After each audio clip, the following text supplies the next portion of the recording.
नमस्कार, उत्तराखंड विशेष देख रहे हैं आप सभी दर्शकों का स्वागत। मैं हूं आपके साथ परमीत कौर वालिया। केंद्र सरकार के 11 वर्ष पूरे होने पर देश भर में प्रेस वार्ता का आयोजन किया गया। इसी कड़ी में उत्तराखंड के मुख्यमंत्री पुष्कर सिंह धामी ने प्रेस वार्ता की और लोगों को 11 वर्ष की उपलब्धियां बताई।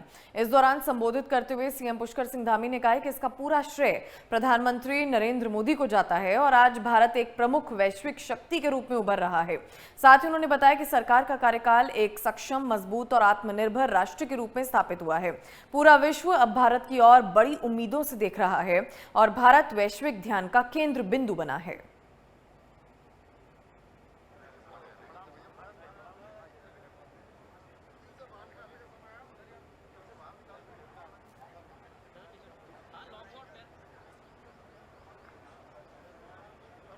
पुष्कर सिंह धामी की तरफ से प्रेस कॉन्फ्रेंस की गई है। सरकार की 11 वर्ष की उपलब्धियां पुष्कर सिंह धामी गिनवाते हुए नजर आए। उन्होंने कहा कि देश मजबूत और आत्मनिर्भर स्थापित हुआ है और प्रधानमंत्री नरेंद्र मोदी ने जिस तरह से कार्य किया है उत्तराखंड के लिए, देश जो है और ज्यादा विकसित हुआ है और ज्यादा उभर कर सामने आया है। तो सीएम ने भी केंद्र सरकार की उपलब्धियों को गिनाया।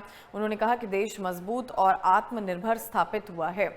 सीएम पुष्कर सिंह धामी की तरफ से प्रेस वार्ता की गई और सीएम ने केंद्र सरकार की 11 वर्ष की उपलब्धियों को भी गिनवाया है। उन्होंने कहा कि देश मजबूत और आत्मनिर्भर स्थापित हुआ है, ये सीएम पुष्कर सिंह धामी कहते हुए नजर आ रहे हैं। तो उन्होंने साफ तौर पर कहा कि देश विकसित हुआ है, देश और ज्यादा उभरकर जो है वो सामने आया है। 11 वर्ष की उपलब्धियां गिनाते हुए नजर आए। उन्होंने कहा कि देश आत्मनिर्भर स्थापित हुआ है। पुष्कर सिंह धामी की तरफ से ये कहा गया है।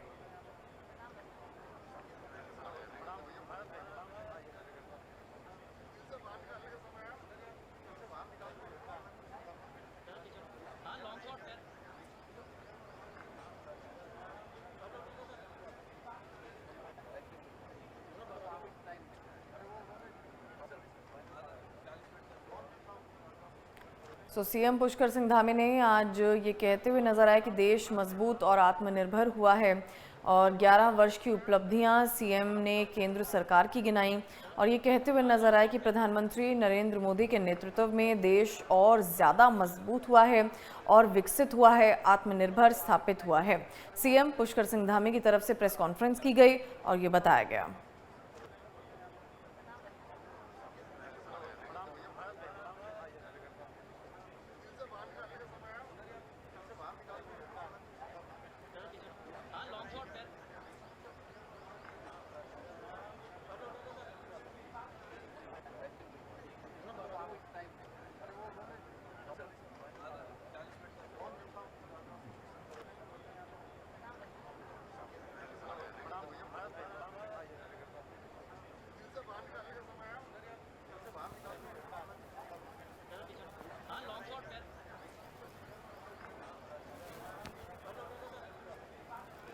तो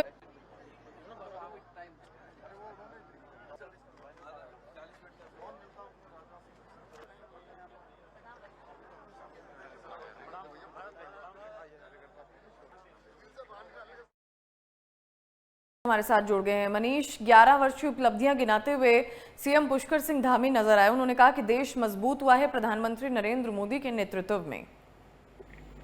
जी बिल्कुल, जिस तरीके से 11 सालों की उपलब्धियों पर मुख्यमंत्री पुष्कर सिंह धामी के द्वारा प्रेस वार्ता की गई है, वो कहीं ना कहीं जो 11 साल में ऐतिहासिक काम हुए उनका जिक्र मुख्यमंत्री पुष्कर सिंह धामी के द्वारा किया गया है और 11 सालों को ऐतिहासिक बताया। स्वर्णिम कालखंड जो है वो मुख्यमंत्री पुष्कर सिंह धामी ने बताया और साफ तौर से कहा है कि जो ये कालखंड 11 वर्षों का रहा है, ये स्वर्णिम अक्षरों में जो है वो इतिहास के दर्ज हुआ और इसमें कई ऐतिहासिक काम हुए। धारा 370 जम्मू कश्मीर से हटाई गई है, जिस तरीके से 3 तलाक को जो है वो खत्म किया गया है।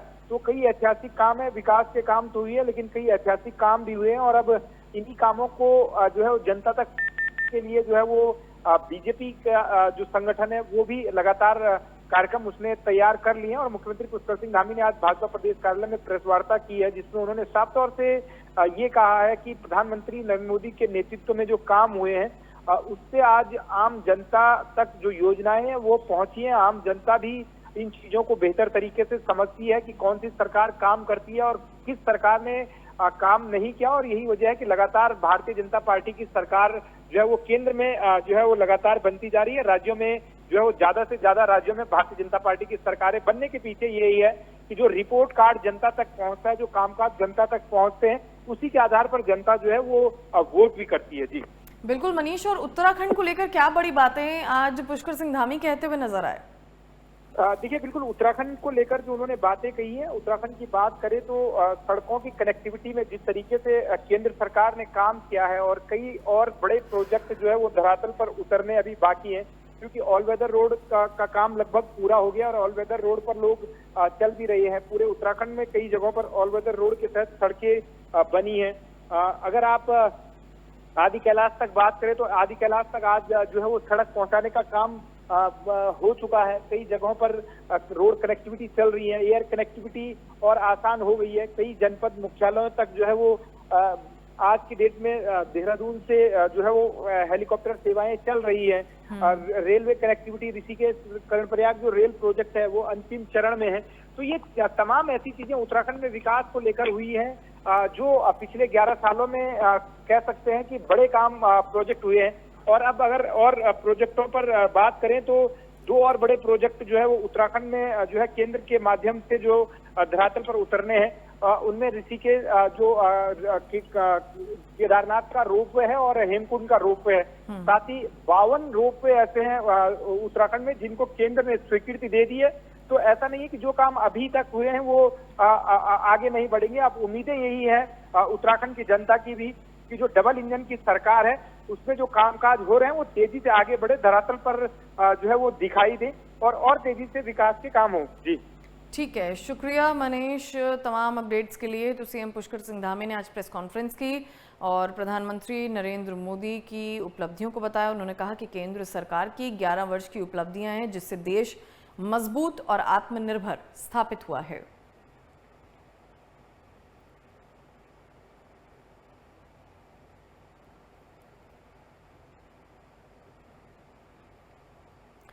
उत्तराखंड की चारधाम यात्रा अपने चरम पर है। बारिश के बावजूद श्रद्धालुओं के जोश में कोई कमी नहीं दिख रही है।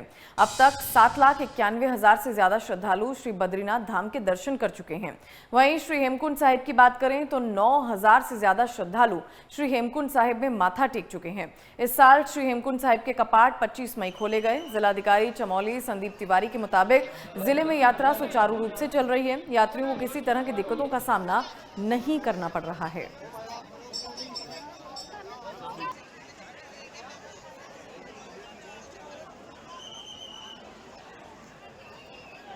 और ज्यादा जानकारी देने के लिए फोन लाइन पर मनोज बिष्ट हमारे साथ जुड़ गए हैं। मनोज, उत्तराखंड में श्री चारधाम यात्रा के लिए लगातार श्रद्धालुओं की भीड़ देखी जा रही है, चाहे बद्रीनाथ धाम हो चाहे हेमकुंड साहिब हो। किस तरह की जानकारियां हैं, श्रद्धालुओं में किस तरह का उत्साह देखा जा रहा है? देखिए, इस बार भगवान बद्री विशाल के कपाट 4 मई को खोले गए थे, जिसके चलते लगातार बद्रीनाथ धाम में श्रद्धालु पहुंच रहे थे। करीबन बद्रीनाथ धाम में 7,90,000 से अधिक श्रद्धालुओं ने भगवान बद्री विशाल के दर्शन कर चुके हैं। वहीं 25 मई को हेमकुंड साहिब के कपाट खोले गए थे, जहां 9,000 से अधिक श्रद्धालुओं ने हेमकुंड साहिब में माथा टेक चुका है। वहीं इन दिनों प्रतिदिन हेमकुंड साहिब और बद्रीनाथ धाम में 28 से 30,000 लोग श्रद्धालु जो हैं दर्शन कर पा रहे हैं। आपकी जानकारी के लिए, श्रद्धालुओं की जानकारी के लिए बता दो कि इन दिनों चमोली जिले का मौसम साफ है, जिसके चलते इतनी ज्यादा संख्या में श्रद्धालु पहुंच रहे हैं। श्रद्धालुओं में काफी उत्साह दिखाई दे रहा है। वहीं चमोली प्रशासन पुलिस व्यवस्थाएं सड़क मार्ग पर जगह जगह पर लगाई गई है, यात्रियों को किसी भी प्रकार की दिक्कतें नहीं हो। जिलाधिकारी संदीप तिवारी ने बताया कि यात्रा व्यवस्थाएं सारी दुरुस्त हैं। जी बिल्कुल, यानी कि यात्रा सुचारू रूप से चल रही है। बहुत बहुत शुक्रिया आपका तमाम अपडेट्स के लिए। तो चारधाम यात्रा को लेकर श्रद्धालुओं में जबरदस्त उत्साह देखा जा रहा है। श्री बद्रीनाथ धाम में अब तक 7 लाख से ज्यादा श्रद्धालु माथा टेक चुके हैं और श्री हेमकुंड साहिब में भी 9,000 से ज्यादा श्रद्धालुओं ने माथा टेका है और जबरदस्त उत्साह श्रद्धालुओं में देखने को मिल रहा है।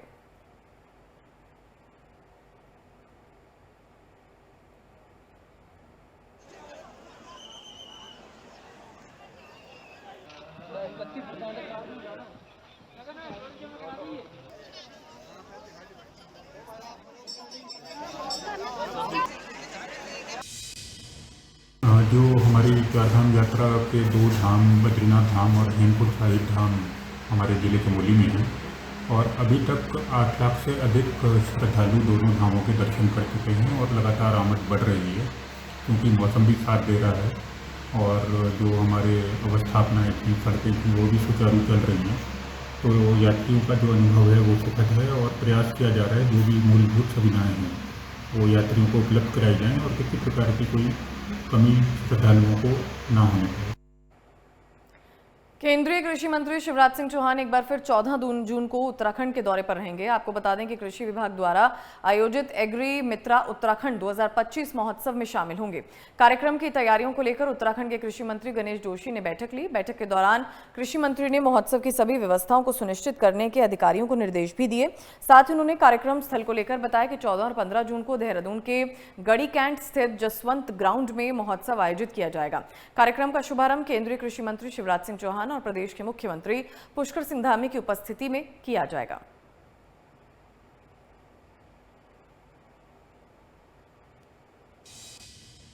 प्रदेशों के कृषि मंत्री उसमें आ रहे हैं, सारे वैज्ञानिक उसमें आ रहे हैं, जितनी एग्रीकल्चर यूनिवर्सिटीज है उनके फैकल्टीज, वीसी, उनके बच्चे उसमें आ रहे हैं और 15,000 से अधिक किसान इसमें भाग लेंगे और सिर्फ मंथन में जो निकलेगा क्योंकि टेक्निकल सेशन उसमें होंगे और किसानों को उस सत्र में इन सब चीज़ों के बारे में जानकारी दी जाएगी और जिसका लाभ लेते हुए निश्चित ही यहाँ का किसान जो किसानों की आय दुगनी करने का मोदी जी का संकल्प है उसको पूरा करेंगे।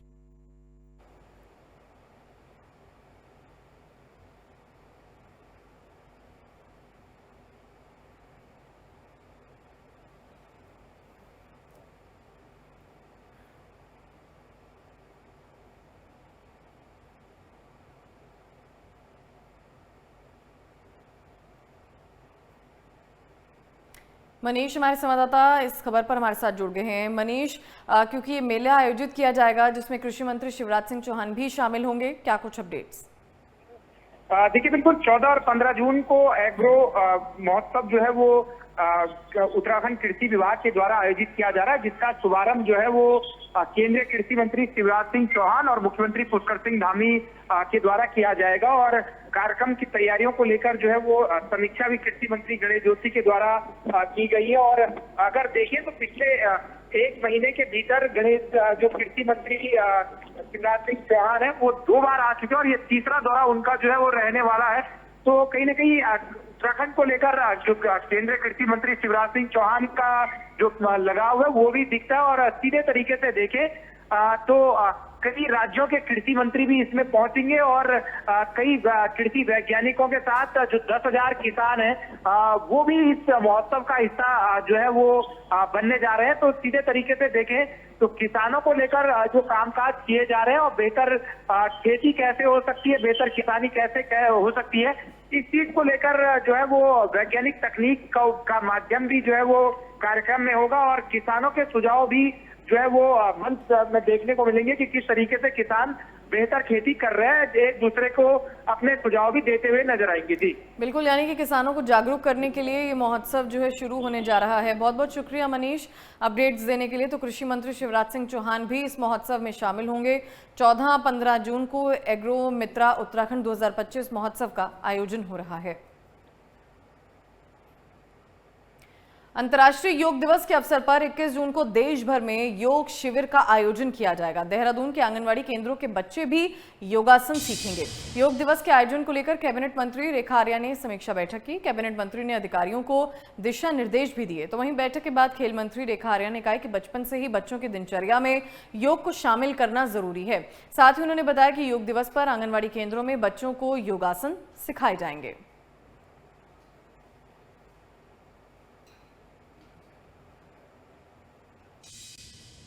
आने वाले 21 जून यानी कि विश्व योगा दिवस WCD विभाग और हमारा युवा कल्याण और खेल विभाग किस प्रकार से समावेशी रूप में इस विश्व योगा दिवस को हमारी महिलाएं हमारे बच्चे, हमारे खिलाड़ी तीनों का सहयोग करते हुए वृहद स्तर पर किस प्रकार से कार्यक्रम का आयोजन हो, वृहद स्तर पर किस प्रकार से योगा का प्रशिक्षण हो, योगा के प्रति लोगों में रुचि बढ़े, उसको लेकर आज एक बैठक की गई थी, जिसमें हमारे दोनों विभाग के संबंधित सेक्रेटरीज भी मौजूद थे, हमारे डायरेक्टर भी मौजूद रहे।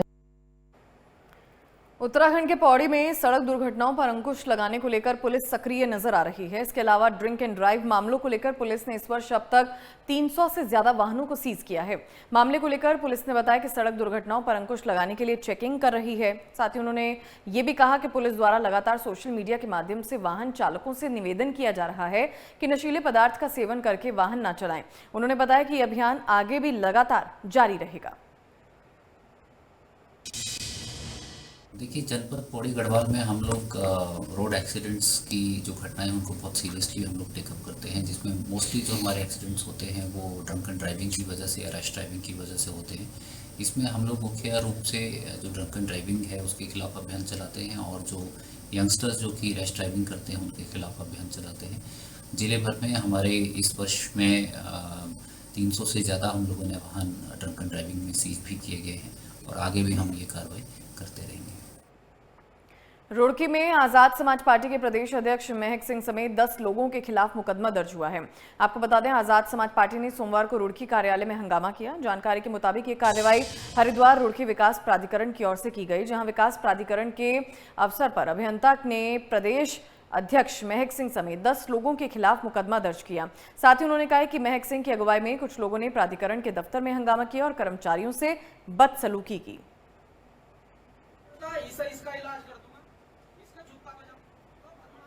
केंद्र में मोदी सरकार के 11 साल पूरे होने पर उत्तराखंड के कैबिनेट मंत्री धन सिंह रावत ने प्रेस वार्ता की। कैबिनेट मंत्री ने सरकार की उपलब्धियों का बखान किया। मंत्री धन सिंह रावत ने बताया कि पीएम मोदी के नेतृत्व में शिक्षा, स्वास्थ्य, आवास और मुफ्त राशन जैसी तमाम जन कल्याणकारी योजनाओं की सफलतापूर्वक चलाया जा रहा है। वहीं उत्तराखंड की विकास योजनाओं का जिक्र करते हुए मंत्री ने बताया कि टनकपुर बागेश्वर रेल लाइन का सर्वे शुरू हो चुका है।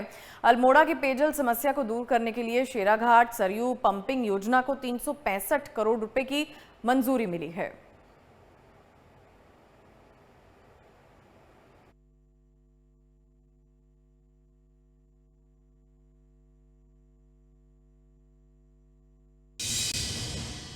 मोदी जी के सेवा, सुशासन और गरीब कल्याण के 11 साल पूरे होने पे आज पूरे देश में सभी केंद्रीय मंत्री, हमारे राज्यों के माननीय मुख्यमंत्री, प्रदेशों के मंत्री हर जिलों में आज प्रेस कर रहे हैं। इसी परिप्रेक्ष्य में आज मैं अल्मोड़ा में आया हूं और मैं कह सकता हूं कि भारत को विश्व पटल पे ले जाने के लिए, भारत का मान सम्मान बढ़ाने के लिए हमारे प्रधानमंत्री जी ने जितनी योजनाएं चलाई हैं, आज हमारा देश जो है विश्व के टॉप 5 देशों में शामिल हो गया है। हमारे प्रधानमंत्री मोदी जी के नेतृत्व में गरीब कल्याण की जितनी भी योजनाएं चलाई गई, आप देख रहे होंगे कि 4 करोड़ से ज़्यादा लोगों को आज आवास मिल गए हैं। लगभग 65 लाख से ज़्यादा लोगों को आज गरीब कल्याण योजना के तहत राशन फ्री दी जा रही है।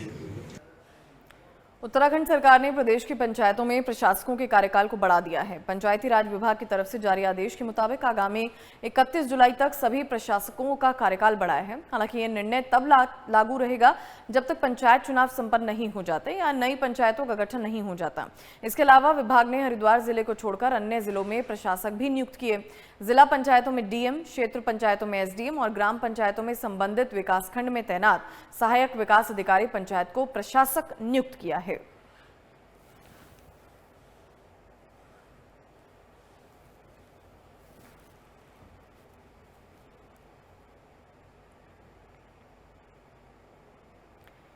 कैबिनेट मंत्री धन सिंह रावत ने अल्मोड़ा के बगवाली पोखर के रामलीला मैदान में जनता दरबार लगाया। ग्रामीणों ने शिक्षा, स्वास्थ्य, रोजगार और अन्य मूलभूत समस्याओं को लेकर 72 शिकायतें और मांगे मंत्री के सामने रखी, जिस पर धन सिंह रावत ने संबंधित विभागीय अधिकारियों को कई समस्याओं का मौके पर ही समाधान करने के निर्देश दिए। साथ ही कैबिनेट मंत्री ने कहा कि लोगों की शिकायतों का समाधान करना सरकार की प्राथमिकता है।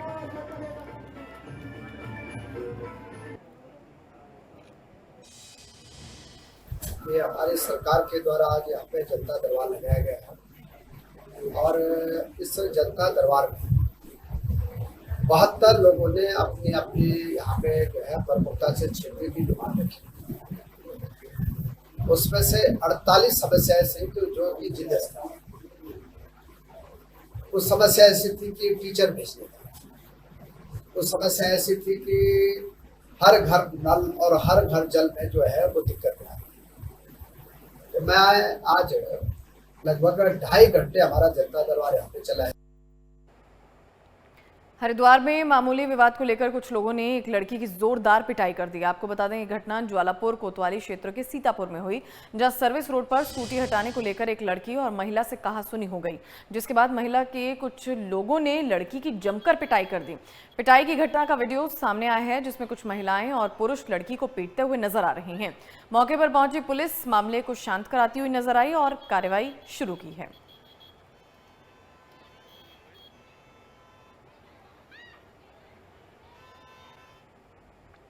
पिथौरागढ़ में एसएसबी ने चेकिंग के दौरान एक नेपाली युवक के पास विस्फोटक सामग्री को बरामद किया। युवक के पास से एसएसबी ने 1 किलो एक्सप्लोजिव इमल्शन, 5 डेटोनेटर, भारतीय और नेपाली करेंसी भी बरामद की है। पकड़े गए युवक ने खुद को नेपाल आर्मी में कार्यरत बताया, लेकिन उसकी कोई पुष्टि नहीं होने पर उसके खिलाफ विस्फोटक पदार्थ अधिनियम के तहत मुकदमा दर्ज किया है।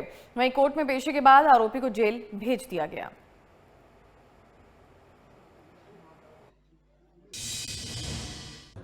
कल धारचूला झूला पुल पर एसएसबी द्वारा एक व्यक्ति को संदिग्ध अवस्था में अरेस्ट किया गया था। उसमें व्यक्ति की चेकिंग के दौरान उसके पोजीशन से एमल्सिव एक्सप्लोजिव, डेटोनेटर व कुछ केबल वायर बरामद हुई थी, जिस पर चूंकि व्यक्ति प्राप्त जो इक्विपमेंट्स हैं, आइटम्स है, उसके संबंध में संतोषजनक जवाब नहीं दे पा रहा था, जिस पर उससे सघन पूछताछ की गई। पूछताछ के दौरान व्यक्ति द्वारा अपने आप को नेपाल आर्मी में कार्यरत होना बताया गया, जिसकी आइडेंटिटी अभी स्टैब्लिश नहीं की जा सकी है। चूंकि प्राप्त जो सामान था वो एक्सप्लोजिव कैटेगरी का था, जिसके संबंध में कोतवाली धारचूला पर एक्सप्लोजिव एक्ट के तहत अभियोग पंजीकृत किया गया है। अभी अभियुक्त को न्यायालय के समक्ष उपस्थित किया जाएगा।